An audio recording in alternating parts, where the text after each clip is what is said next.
Paddy Pimblett, the baddie, he upsets Bobby Green. In a nutshell, Bobby Green, I thought Bobby Green was just going to get that classic, a fighter gets old, but instead Bobby just got silly. And he has said, you know what, I can beat this guy standing, but let me wrestle him. Goes for the takedown. Paddy, who's a very good grappler, that's really the strength of his game, not his striking. Paddy locks him up, controls him, gets all tarantula-like all around him. Eventually gets the submission, the triangle choke, puts him to sleep. Despite the first question, despite Bobby's very boneheaded decision, I mean, just stunning. When I was watching, I couldn't believe he went for that.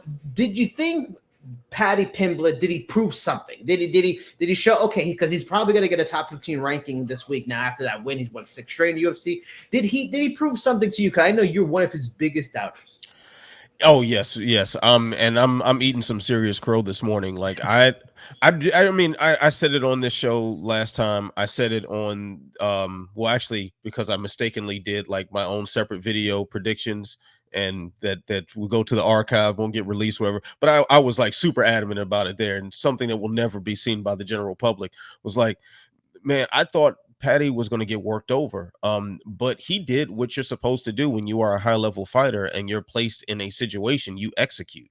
So we can't take that away from him. Even if Green gave him like the gift wrap setup, it's Paddy's job to capitalize on those moments, because I guarantee you, if Paddy gave him a gift wrap setup, he would have taken it as he's supposed to.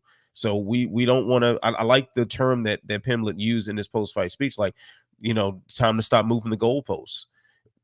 We wanted Pimblett to prove that he is of a high level caliber, and he did. So he took out a high level guy with all that experience. So yeah, time to give him his props. Yeah,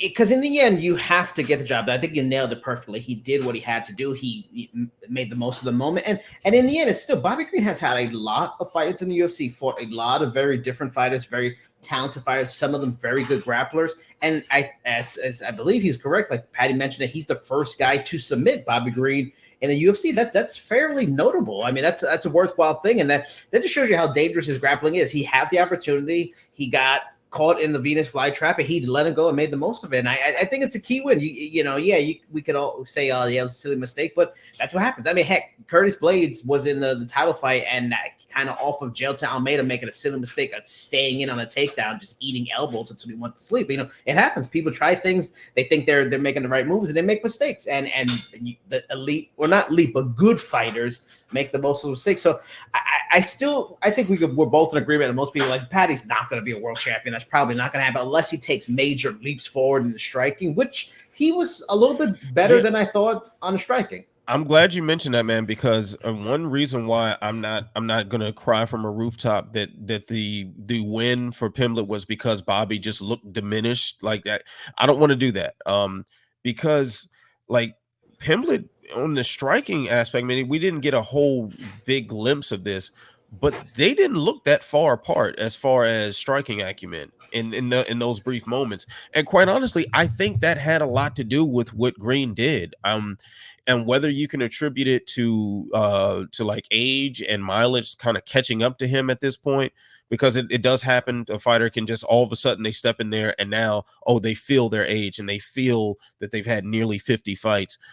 That's a possibility, but there's also the possibility, like the broadcast was saying, that the commentators were mentioning how, the size disparity, that he got in there with him and he's seeing him move and it just threw him off. It wasn't what he expected.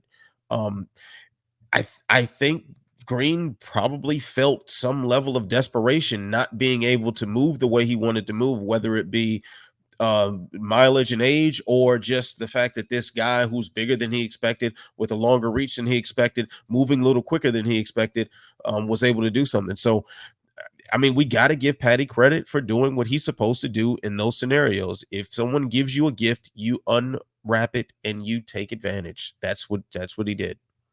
Yeah, I mean, and it's a big thing for the UFC. Obviously, he got these custom shorts and stuff like that, which is kind of crazy. You know, you have Max Holloway custom shorts, Big Stars custom shorts, Paddy Pimblett, who wasn't even ranked, but that just shows you how much a big star he is in the UK and in general. And signed his new money contract maker before the fight. Yep, signed a new contract. So he's a moneymaker, and this is a big thing for them. And what happens next? Because the UFC did a fairly good job of kind of curating his schedule, giving him a certain kind of fights, leveling up every single time, a little bit more. Bobby Green's another nice little level up, ranked fighter. Where does he go from here? Now, Paddy gave a really interesting suggestion, and that was a fight with Renato Moicano, which I think is a great fight, great idea. And I think even though Renato's, let's say Paddy takes Bobby's spot at 15 on there, the UFC rankings, Renato's still quite a few spots ahead of him, but I can see him be interested in that fight because he thinks I can destroy him and I'll take his momentum. But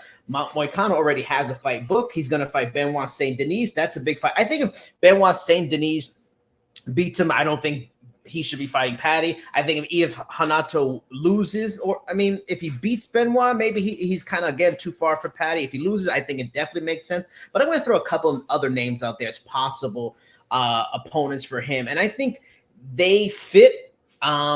They are winnable, but still dangerous, and they serve the purpose of building Paddy's name further. What are your thoughts on possibly Rafael Dos Anjos or Dan Hooker as potential Paddy Pimblett opponents?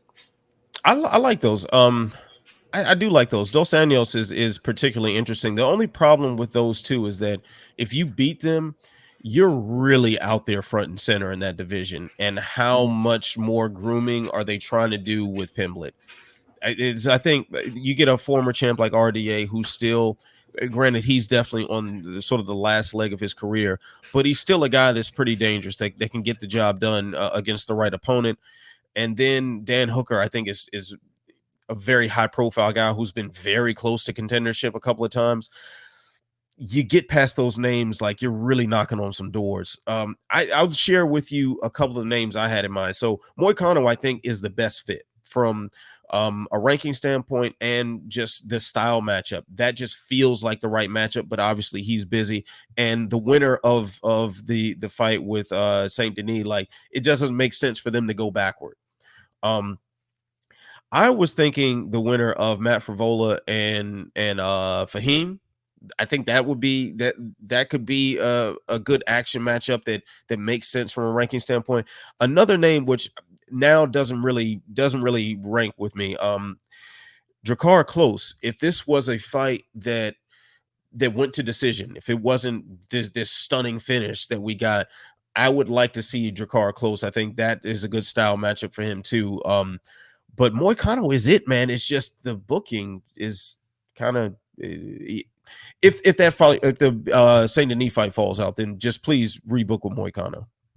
Yeah, I like both of those, Close and Fahim or Frivola, but I almost feel like we're in the stage now, 6 fighting.